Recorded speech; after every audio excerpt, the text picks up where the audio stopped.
Hello my friends, in a previous video I promised to get back to you and elaborate a little bit more on the situation with the international students, with the working permits in Canada and where we're all headed to. Now, let us go back a little bit in time, about a couple of years ago when we were still in this artificially created quarantine, when the federal government decided somehow that we should limit the number of international students entering the country because God forbid you will come here and sneeze on us.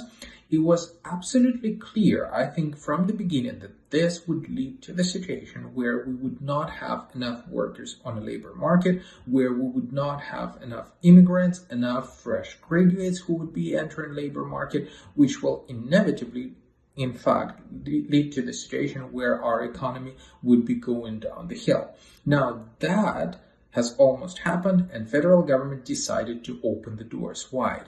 The number of immigrants accepted by Canada is unprecedented. The number of issued study permits is absolutely crazy. I've never seen anything like that before, right? Those who were refused were able to reapply and their applications were accepted, and on and on and on and on, right? Now, this, again, unsustainable growth leads to the situation where we would have to balance it somehow, right? You can't keep the doors open all the times.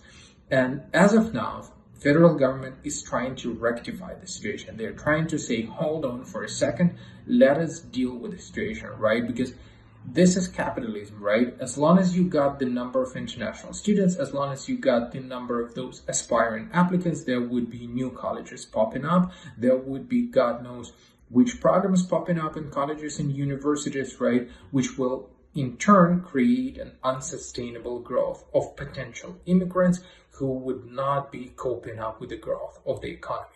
As of now, federal government said, hold on for a second, let us get back a little bit, let us put an artificial cap on the number of international students coming in here, and let us try to balance the situation. For you, as potential students, as potential immigrants, it means two things, right? It is a sort of protection for you from those, I would say, shady colleges, not so good programs, from programs which would not inevitably lead to your immigration, which is good in its terms, right? At the same time, right, if you are not accepted, if you are not able to apply for studies in Canada, well, it gives you a chance to rethink and re-strategize your situation, right? And maybe apply for immigration, maybe look at the situation from another angle and say, okay, what is my final aim and goal, right? If I'm looking to immigrate to Canada, should it necessarily happen through studies? Maybe there are other approaches and options. So let us sit and talk, if you'd like to, one-on-one, have a consultation, right, with you, with your family, so that we can figure out what works best for you, for your spouse, for your children, in terms of relocation to Canada. Would it be a study pathway? Are there other pathways available for you and for your family? Let us have a conversation, let us have a proper consultation, and hopefully we would be able to assist you. Stay tuned with us, and of course, subscribe to the channel.